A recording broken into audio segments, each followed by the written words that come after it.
पढ़ेंगे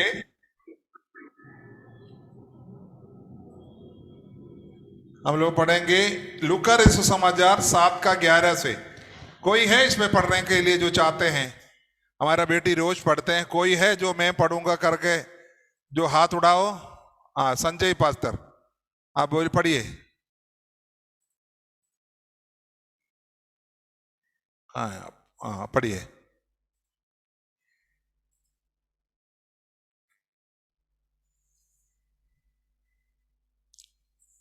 कहाँ है संजय पास्टर? पहले आप अनम्यूट नहीं किया पास्टर जी। हाँ 7 का 11 ना सर? 7 का 11 से पढ़िए जी। थोड़े दिन के बाद वह नाइन नाम के एक नगर को गया और उसके चेले और बड़ी भीड़ उसके साथ जा रही थी। जब वह नगर के फाटक के पास पहुंचा तो देखो, लोग एक मुर्दे को बाहर लिए जा रहे थे, जो अपनी माँ का इकलौता पुत्र था और वह विधवा थी, और नगर के बहुत से लोग उसके साथ थे। उसे देखकर प्रभु को तरस आया और उससे उससे कहा, मत रो। तब उसने पास आकर अर्थी को छुआ और उठाने वाले ठहर गए। तब उसने कहा, हे जवान, मैं तुझसे कहता हूँ, उठ। तब वह मुर्दा उठ बैठा और बोलने लगा, और उसे उसकी माँ को सौंप दिया। हालेलुया। इससे बिल्कुल ये कहानी को मैं थोड़ा प्रभु की वचनों के अनुसार बिल्कुल इतिहास के साथ जुड़कर बोलना चाहता हूं। हमारा यीशु मसीह खड़ा है, कफरनहूम जगह में खड़ा है। बड़े ध्यान से सुनना।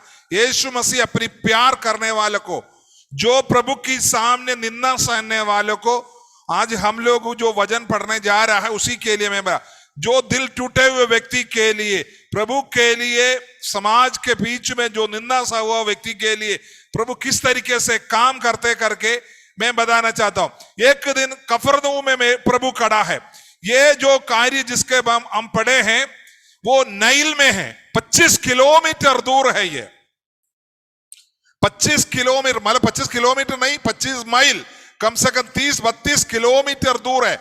ये गलीला से, वहां से कफरनहूम से नाइल तक आने के लिए प्रभु के पास कोई गाड़ी घोड़ा नहीं है।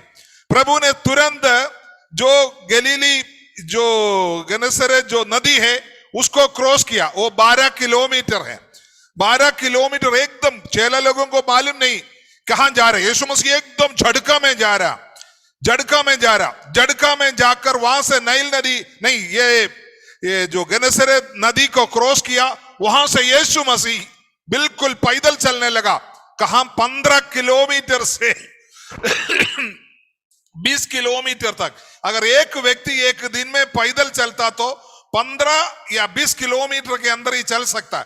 15 किलोमीटर बहुत मुश्किल से चल सकता है, वो भी गर्मी का टाइम है। यीशु मसीह सुबह वहां से निकला है और ये है शाम की समय पर है।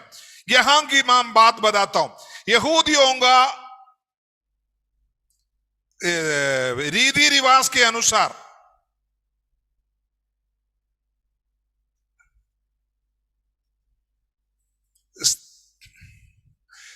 दो तरीके का अंधविश्वास चलता है। उसको एक है स्त्रियों के बारे में, क्योंकि स्त्री लोग है धरती पर पाप लाया। बड़े ध्यान से सुनिएगा। स्त्री लोगों के वजह से धरती पर पाप आया। दूसरा है मृत्यु के बारे में, और वो लोग बोलता है स्त्री लोग है मृत्यु को धरती पर लाया। बड़े ध्यान से सुनिएगा, तभी आपको समझ में आएगा।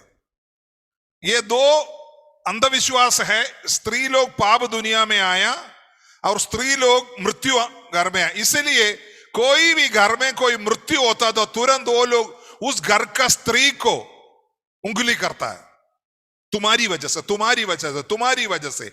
अगर उस यहां नाइल नदी का विधवा का नाम नहीं है, ये विधवा कभी यीशु को ना देखा।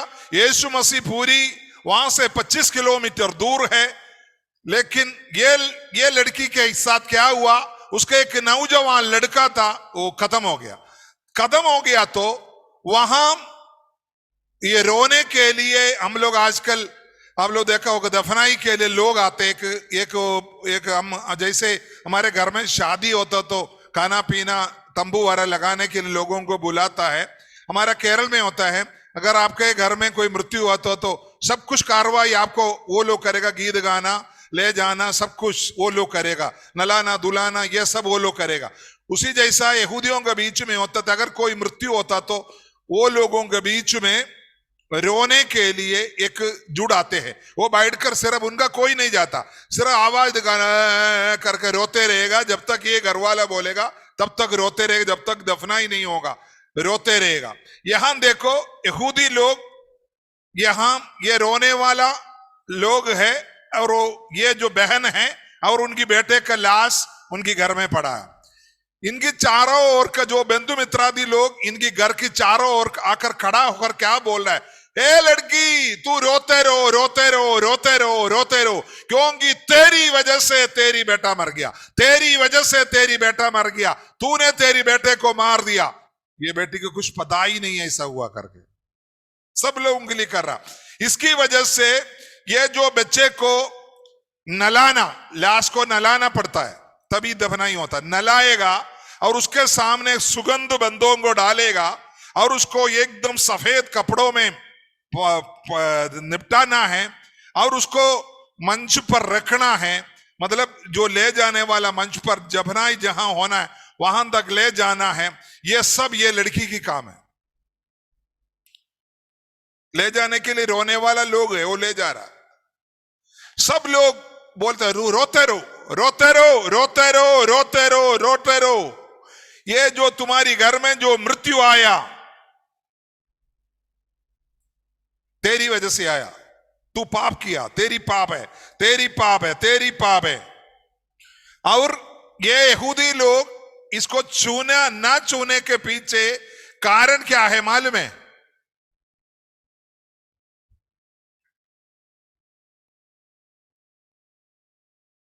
हालेलुया। कारण यह है कि दूसरे के पापों में मैं अपनी हाथ नहीं डालूंगा, इसी वजह से ये लोग इसको छू नहीं रहा। ये लड़की को नहीं छूने का मतलब यहूदियों का अंधविश्वास है, दूसरे के पांव पर मैं अपनी उंगली नहीं डालूंगा। अगर ये बच्चे का लाश को अगर छुएगा तो ये लोग सोचते हैं ये लड़की ने किया हुआ, इनकी मम्मी ने किया हुआ, पांव पर हम भी हाथ डाल रहा है, इसलिए ये लोग कोई छू नहीं रहा। ये लड़की अकेला लाश बच्चे का धो रहा है, उसको सुगंध का वस्तु डाल रहा है, कपड़े में निपटा रहा है, और वो जो कॉफिन होता है, जो हम लोग जो बॉक्सा बनाता है, कॉफिन के अंदर उठाकर अकेला मम्मी एक नौजवान लड़के को उठाकर रख रहा है। चारों ओर का लोग देख रहा है, रोते रहो तू पापी है, तू रोते रहो तू रोते रहो तू रोते रहो करके अरते जा रहा है। ये लड़की की यो जो लड़की अपने बेटे का मंच को देखकर ऐसा जा रहा है, आगे आगे लड़की जा रहा है, पीछे लाश को ले जा रहा है, उसके पीछे रोने वाला जा रहा। तब वहां से एक बहुत बड़ा शीघ्र एक व्यक्ति आ रहा है, यूं करके 25 किलोमीटर पैदल चल के आ रहा है।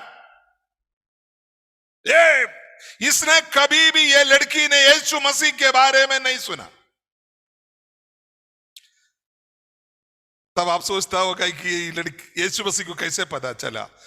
पूरी समाज जब तुमको ठोकर मारेगा ना, पूरी दुनिया तेरे ऊपर उंगली जब करेगा ना, जब तुम बोलेगा प्रभु जी स्वर्ग के नीचे मानव के बीच में कोई नहीं है मेरे यहाँ, प्रभु बोलेगा मैं हूं तेरे लिए। हालेलुया।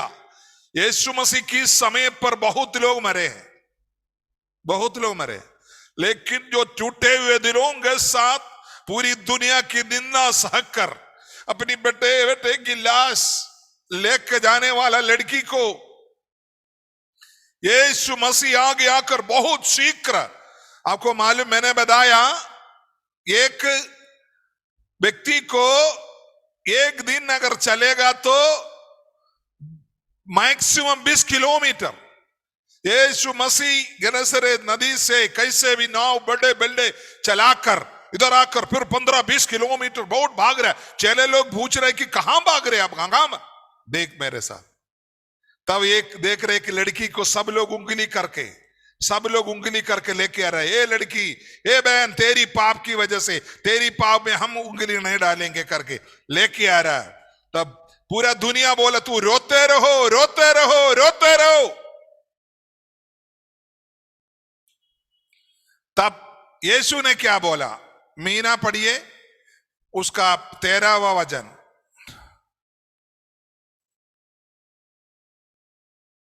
मीना तू कहां है? मेरे को नहीं दिखाई दे रहा, तू अंधेरा में क्या?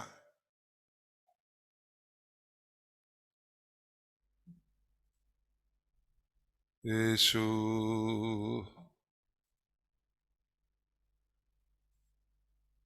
कृष्ण कुमार, यही है क्या? मी ये हूं, यही है क्या मीना? मीना यही है क्या तू? हाँ अंकल, यहाँ लाइट नहीं है। अच्छा, तू तू यही है क्या? हाँ। अच्छा, फिर तू कैसे पढ़ेगा? लाइट नहीं है तो कौन पढ़ेगा? और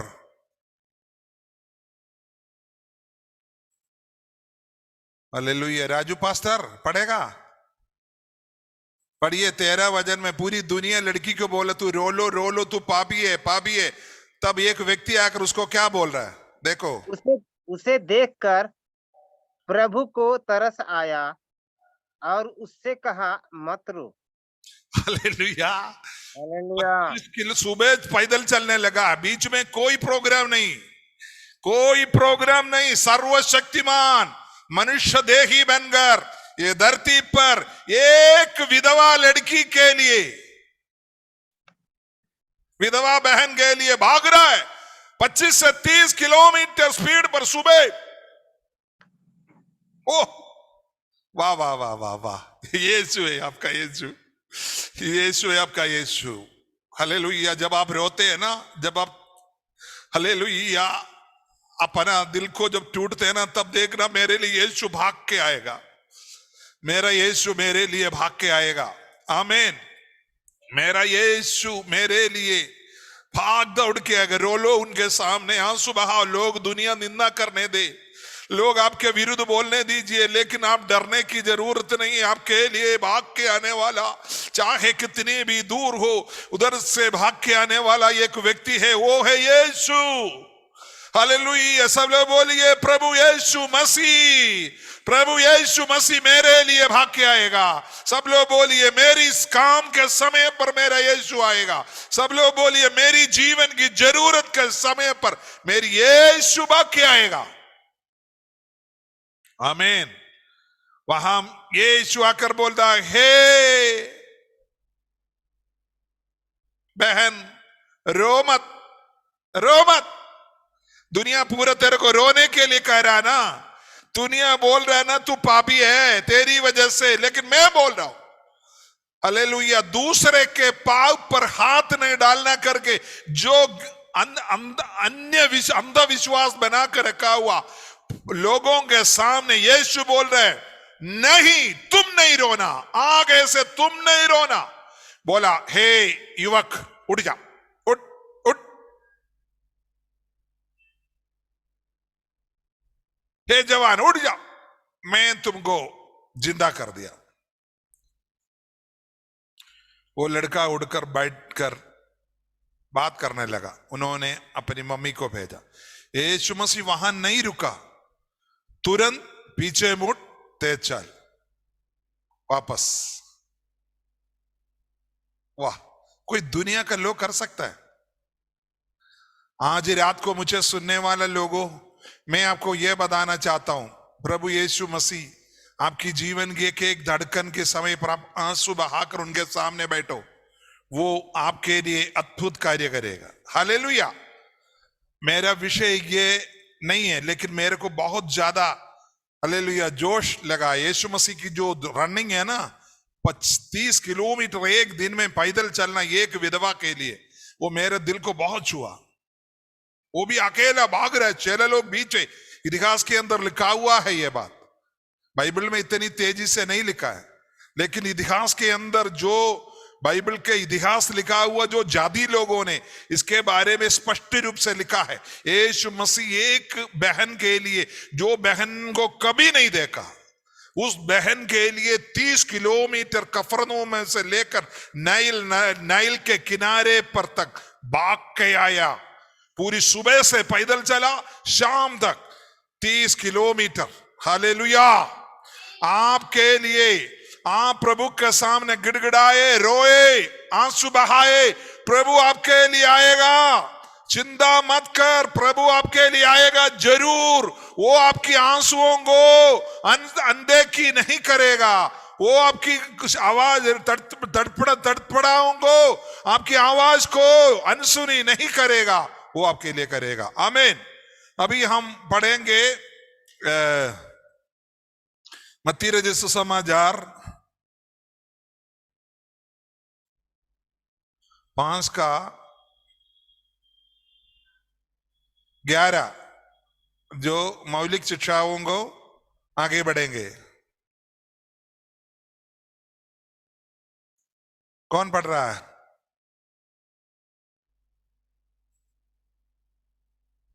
हालेलुया। रामेश्वर पास्टर जी पढ़िए।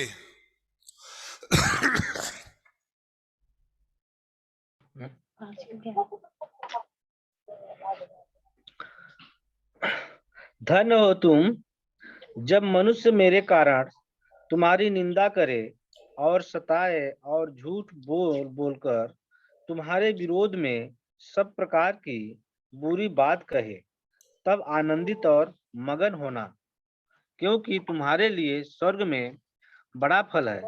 इसलिए कि उन्होंने उन भविष्यताओं को जो तुमसे पहले थे इसी रीति से सताया था। हालेलुया।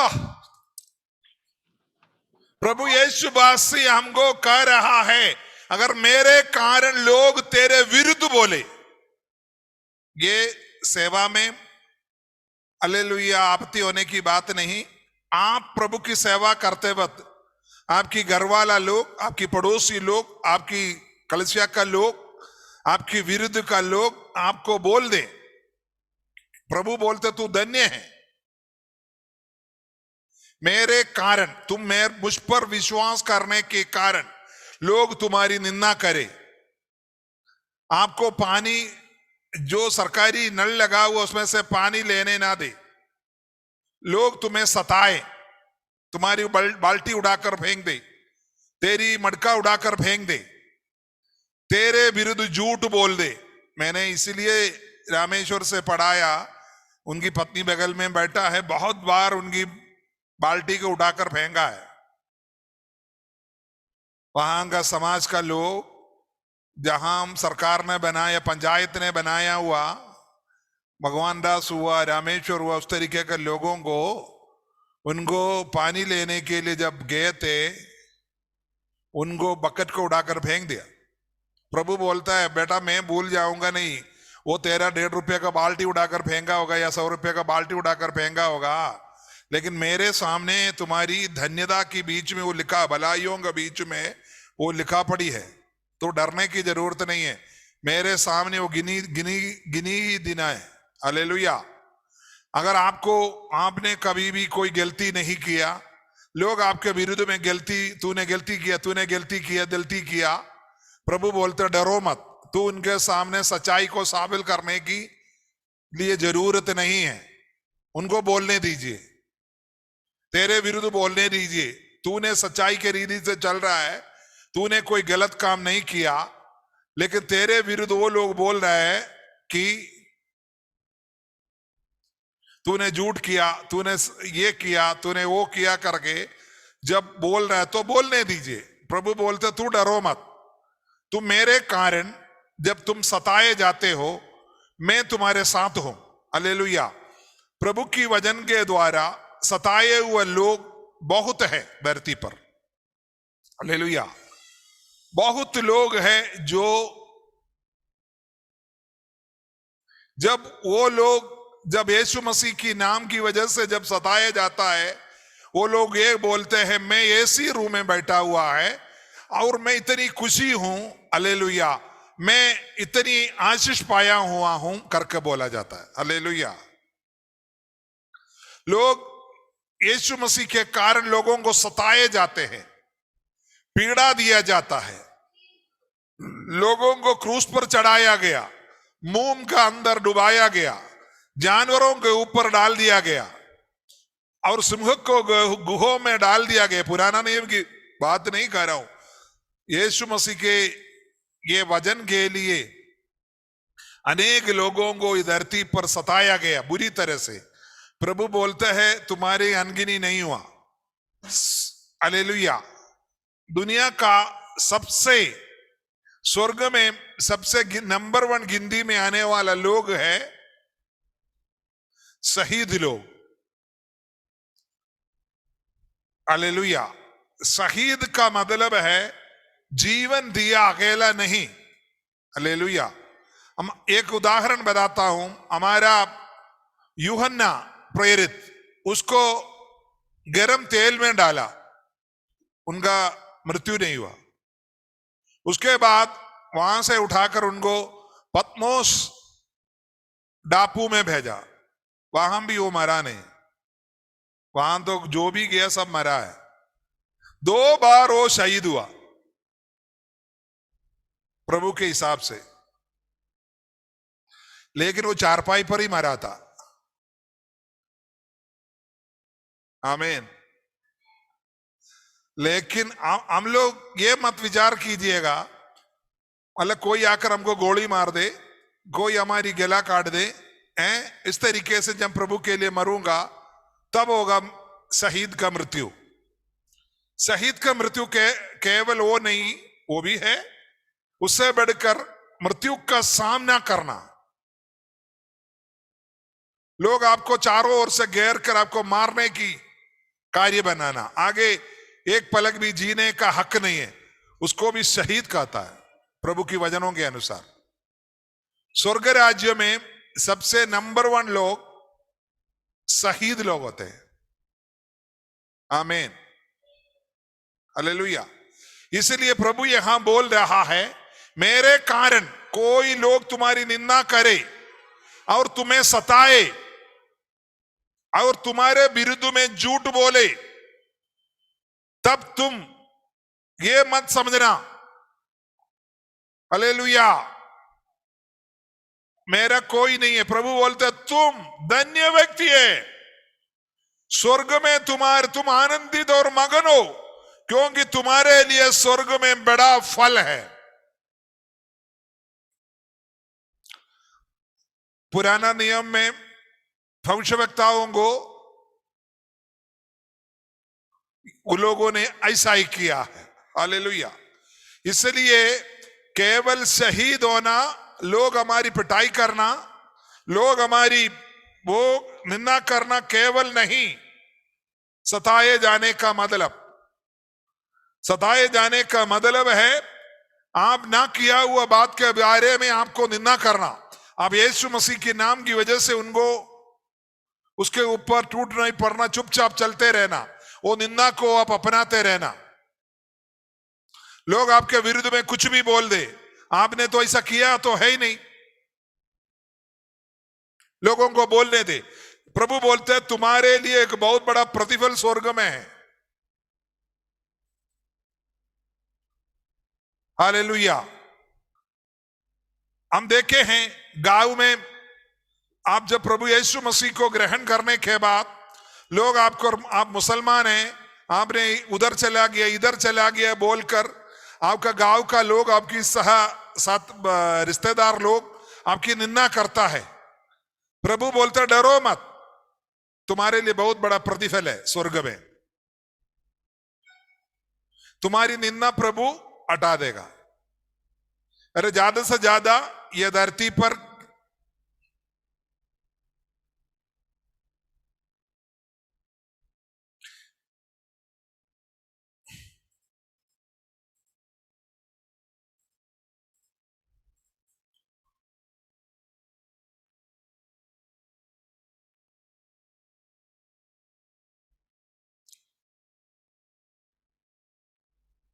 32,850 दिन।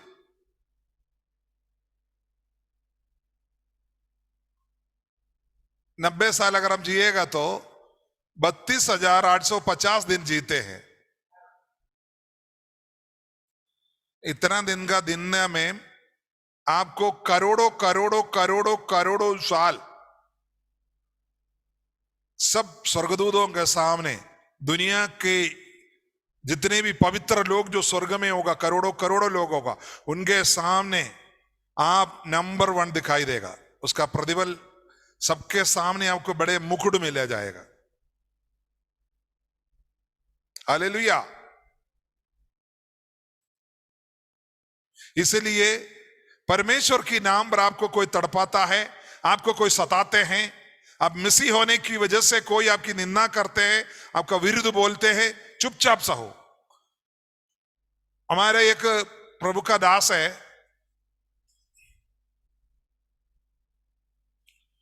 हमारा अभी सुन रहे, उन्होंने एक घर में, एक ब्राह्मण आदमी के घर में काम, मिस्त्री का काम करने गया, टाइल्स का काम था। पहले हिसाब सब करके गया था, तब वो टाइल्स लगाते वक्त तो मसाला लगाते वक्त एक जगह पर एक टाइल्स थोड़ा हिल गया। 15 दिन का काम था।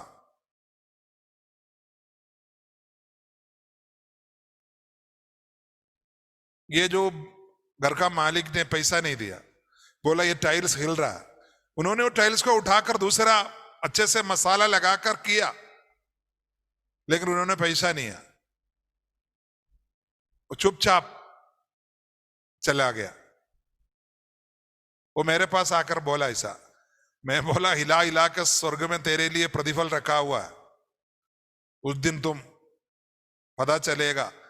मैं उस व्यक्ति के सामने चुपचाप रहने से किसे मेरे जीवन में हुआ। आमीन।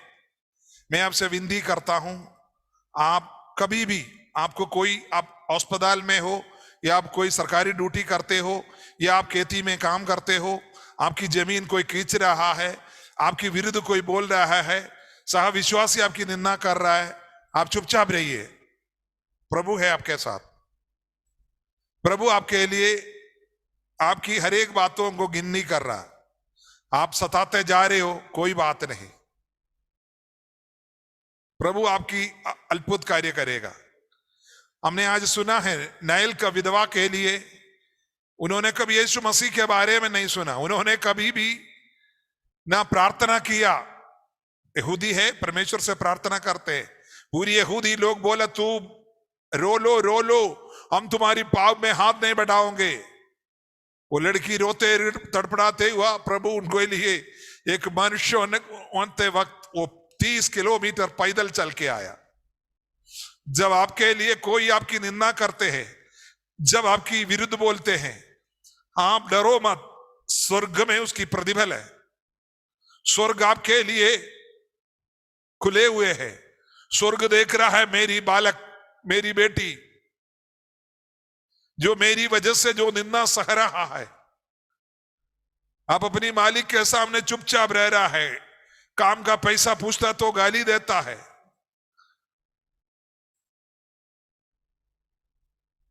प्रभु बोलते बेटा चुप रहो, मैं है ना, मैं करूंगा काम, मेरे पास है तेरे लिए हिला हिला कर दबा दबा कर रखा हुआ प्रतिफल है।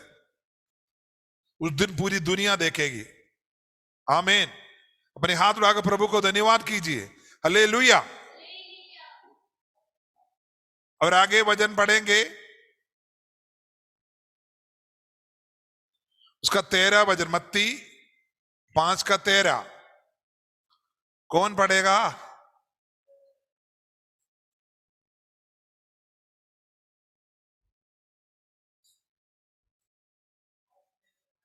कौन कौन कौन?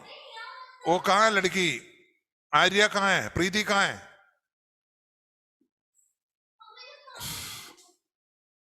प्रीति नहीं है?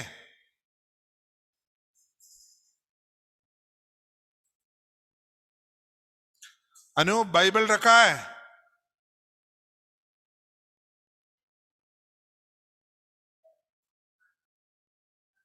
मोबाइल बाइबल है। रूत पढ़ो 5:13। तुम पृथ्वी के नमक हो, परंतु यदि नमक का स्वाद बिगड़ जाए तो वह फिर किस वस्तु से नमकीन किया जाएगा। आमीन।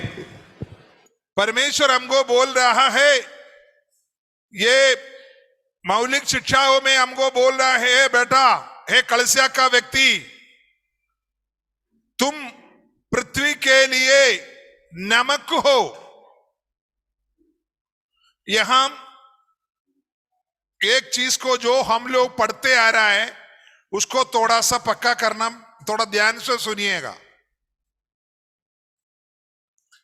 परमेश्वर जब ये कह रहा है, यरूशलेम में कह रहा है, यरूशलेम में बिल्कुल कफरनहूम के पास, उसके पास में एक नदी है, उसको डेड सी बोलता, डेड सी, मृतक सागर। वो पूरा नमक है। मतलब आप बाल्टी पे ले जाओ नमक, ऐसा ही। वो जो नमक है खाने वाला नमक नहीं है, वो खाने वाला नमक के बारे में नहीं लिखा उधर। ये जो नमक है वो लोग, यहूदी लोग इस्तेमाल इसलिए करते हैं। हम लोग जो आज सेफ्टी टैंक होता है ना, हम लोगों को जो टॉयलेट, उस समय टॉयलेट नहीं था। वो लोग छोटे छोटे गड्ढे खोदते थे, उसके अंदर करते थे, उसके बाद वो मिट्टी डालते थे। वो बाद में भी वो उनको परेशान कर सकता था, मतलब उसमें से अणु प्रसरण हो सकता था। तब उसके ऊपर उन्होंने डालता है ये नमक।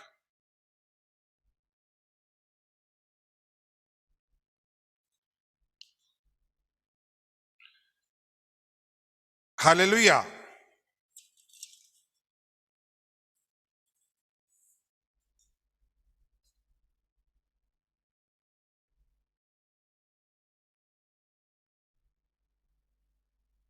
और दूसरा, खेतीबाड़ी के लिए ये लोग ये नमक ले जाता है।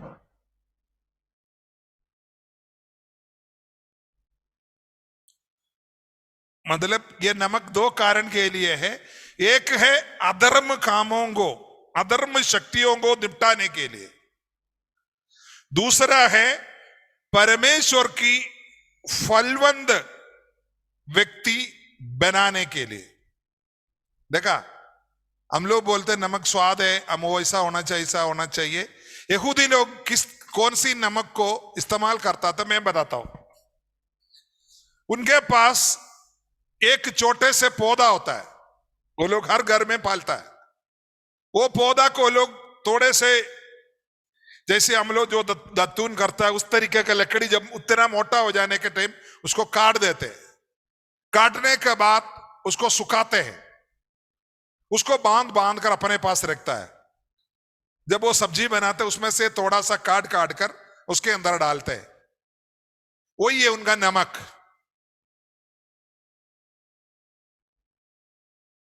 ये जो हम लोग जो इस्तेमाल करते उस तरीके का नमक को उस समय वहां इस्तेमाल नहीं करता था। वो लोग ये जो लकड़ी डालकर वो लोग पानी भी गर्म करके पीते, वो शरीर के लिए बड़ा जोश के लिए होते हैं। हम लोग आजकल जो नमक इस्तेमाल करते इसी की वजह से नमक को लेकर प्रचार करते। नमक वो दिखाता है तुम धरती का नमक हो, मतलब तुम अधर्म कामों को धरती पर न होने के लिए इस्तेमाल होने वाला व्यक्ति है। हालेलुया। पसंद नहीं आया? कलीसिया, तुम देश के बीच में अधर्म काम तुम न होने पाए, तुम्हारी कलीसिया को मैंने यहां स्थापन किया, रेणकोट में, मृदुआ में, इसलिए स्थापन किया तुम्हारी प्रार्थना की वजह से, तुम्हारी आराधना की वजह से, तुम्हारी हालेलुया वचन ध्यान की वजह से, संगति की वजह से इस देश में अधर्म काम न हो।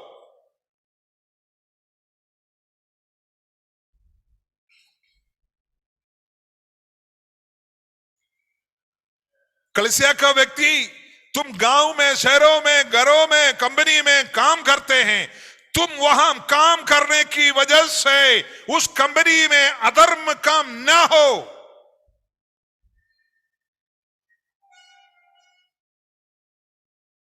तुम दूसरे के लिए एक नमूना है। कलीसिया धरती, हमने बोला कलीसिया एक संस्था है। हमारी भारत में संस्था की कोई कमी नहीं है, लेकिन कलीसिया परमेश्वर की काम के लिए विशेष करके बनाया हुआ कलीसिया को प्रभु बोलता है, तुम पृथ्वी की नमक हो। पृथ्वी में जहां तुम रहते जगह में कोई भी अन्याय काम ना होने पाए, दुष्ट काम ना होने पाए, अधर्म काम ना होने पाए।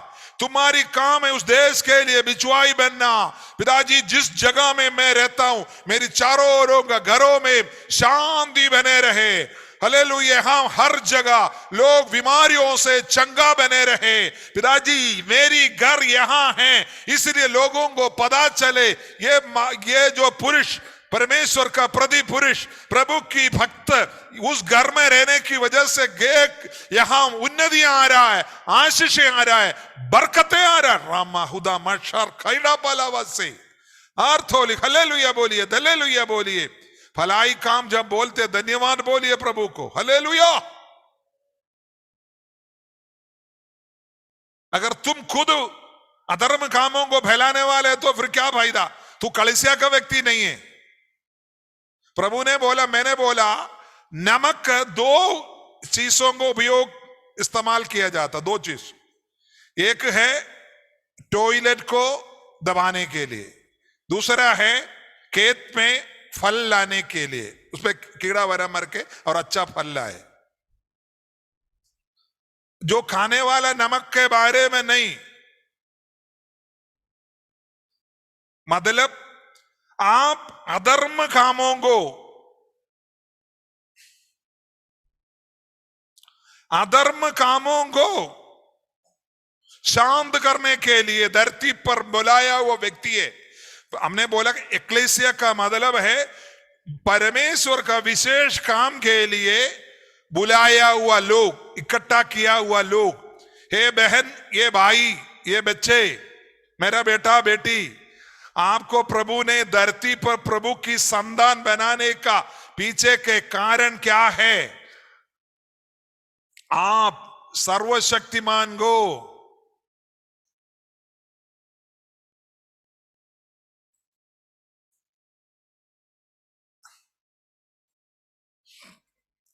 के लिए, ये धरती पर प्रति पुरुष है तुम, प्रति बहन है, प्रति स्त्री है तुम, प्रति व्यक्ति है तुम। तुम्हारे द्वारा प्रभु चाहते हैं ये अंधकार का शक्ति, दुष्टात्मा का शक्ति, शैतान की योजनाएं हम निष्फल हो। और दूसरा है खेत के लिए हुआ परमेश्वर की भलों को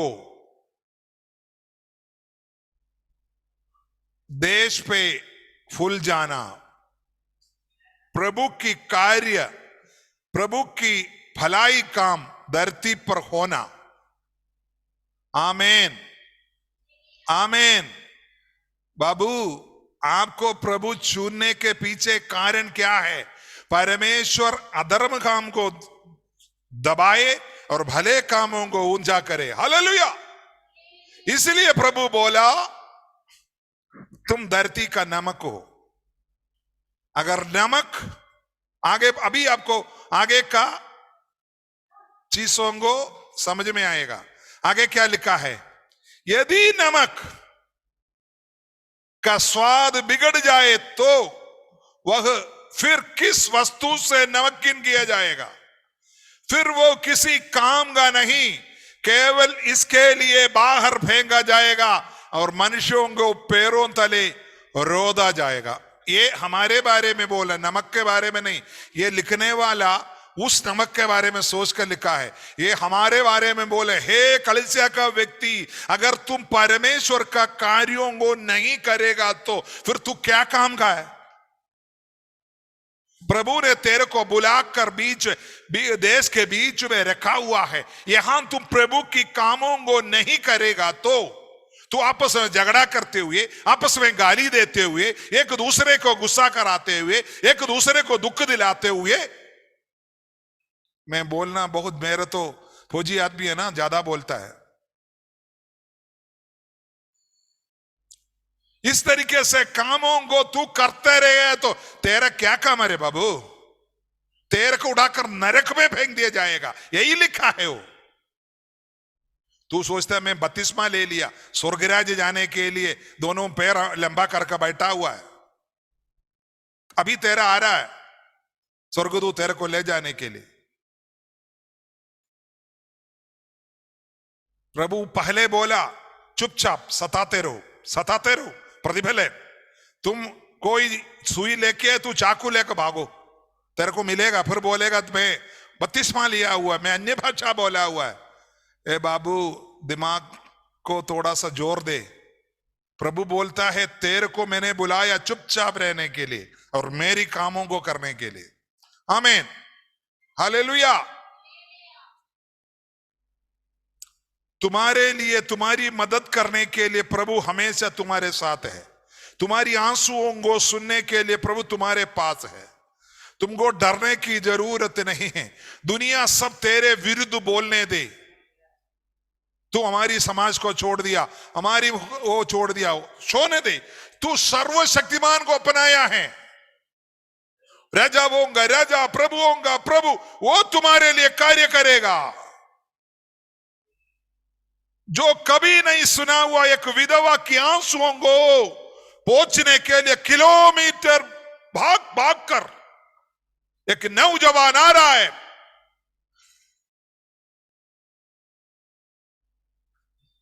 बोला, हे बेटी, सब बोल रहे हैं ना बहन ते रो, लेकिन मैं बोल रहा हूं तू नहीं रोना, तू रोना नहीं। आमीन। रिखबन वैडमन दुन बाबा शक्र उड़ा जगला। आपकी आंसुओं को पोंछने के लिए प्रभु आपके किनारे, लेकिन प्रभु आपको बोलता तुम धरती का नमक हो। तुम्हारा काम है उस देश पे शांति को फैलाना।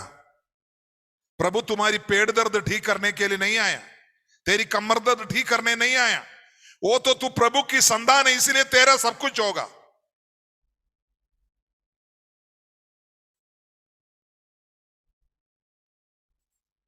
सोचता है कि प्रभु मेरी पेट दर्द ठीक कर दे, बाकी ठीक है, जब कोई मेरे को तकलीफ होगा तो मैं दोबारा आऊंगा।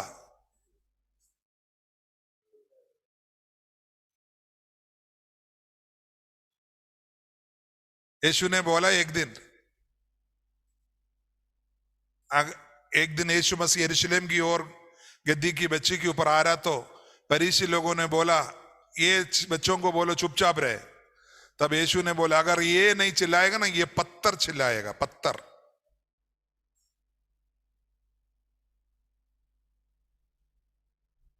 आप क्या सोचते हैं? प्रभु ने आपको बुलाया है पृथ्वी की नमक बनने के लिए। आप क्या सोचते हैं केवल आप है?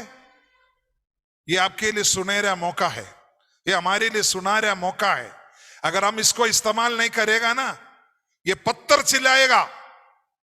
प्रभु के लिए कभी नहीं सोचा हुआ, नहीं विचार किया हुआ लोग उड़ेगा, उनकी नाम की महिमा करेगा। ये सुनहरा मौका प्रभु ने हमको दान दिया है।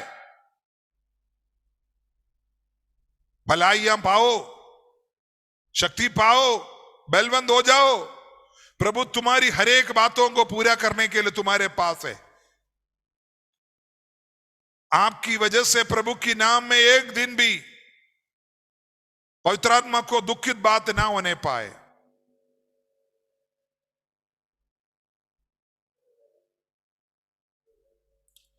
एक बार भी आपके वजह से प्रभु की नाम की दुखित ना होने पाए। अगर ऐसा कुछ हुआ तो प्रभु से विनती करो। प्रभु ने बोला अगर ये नमक हम अगर उपकार में नहीं आया, इस्तेमाल में नहीं आया, प्रभु की महिमा करने नहीं आया, प्रभु की फलवंद नहीं बना, अधर्म काम के लिए तुम बिचवाई नहीं बना, उठाकर फेंक दो। लोग पैर से टोस नहीं पाए।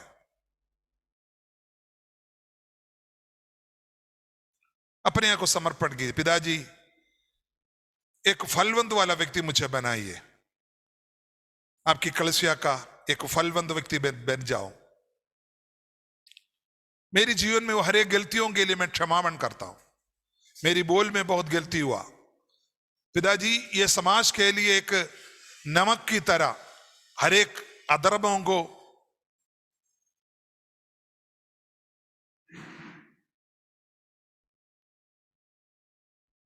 ओके थैंक यू, हर एक अधर्मों को निपटाने के लिए आपने मुझे चुना, लेकिन मैं सोचा भलाई भलाई भलाई, पेट भरना, खाना खाना, स्वस्थ जीवन जीना, इसी पर मैं बने रहा। नहीं, मेरी वजह से मेरी गांव में अधर्म काम ना होने के लिए आपने मुझे बुलाया। मेरी वजह से मेरी पड़ोस में किसी को अन्याय काम ना होने के लिए मुझे बुलाया गया, लेकिन मैं अपनी मन मर्जी से मेरी स्वार्थ जीवन को जीने की इच्छा रखा। पिताजी, मैं आपके सामने क्षमापण करता। सब लोग पिता के सामने समर्पण कीजिए। वचन जब बोलते हैं हमको समर्पण करने के लिए, हमारी गलतियों को प्रभु के सामने सहमत कर कर प्रभु से माफी मांगना है। अगर हम अधर्मों को निपटा कर भले बातों को नहीं लाया तो हम लोग गंदगी में चले जाएंगे, प्रभु दूसरे को लेकर रखेगा। Hallelujah, hallelujah.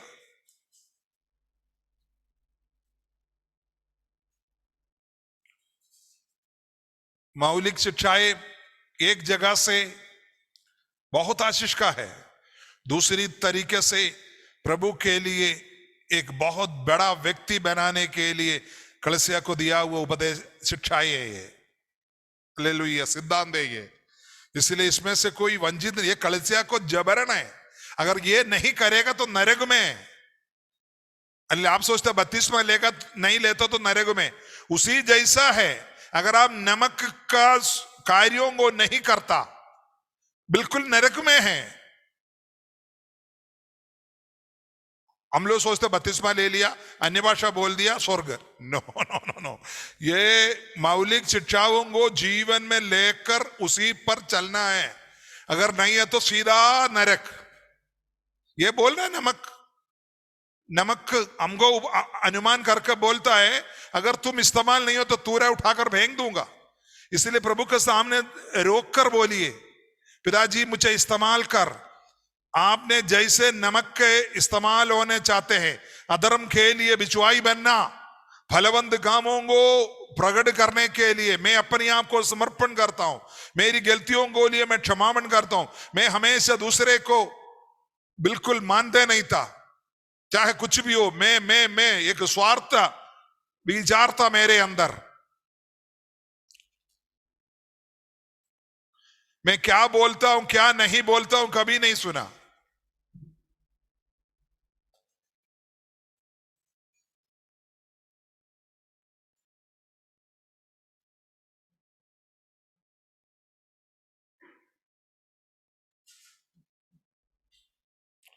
स्वर्गीय आशीष दे, स्वर्गीय आशीष दे, स्वर्गीय आशीष दे, स्वर्गीय आशीष दे, स्वर्गों को खोल, हाथ अपना बढ़ा, स्वर्गीय आशीष दे, स्वर्गों को खोल, हाथ अपना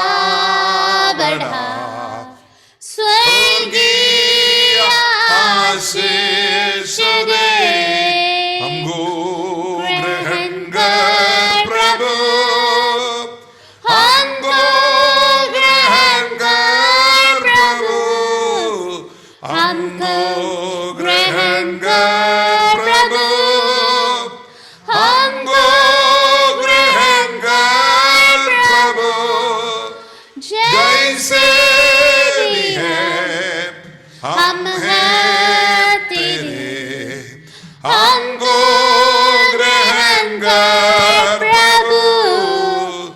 जैसे भी है हम हैं तेरे, हमको ग्रहण कर प्रभु। यीशु मेरे दिल में आ, यीशु मेरे दिल में आ, यीशु मेरे दिल में आ, यीशु मेरे दिल में आ।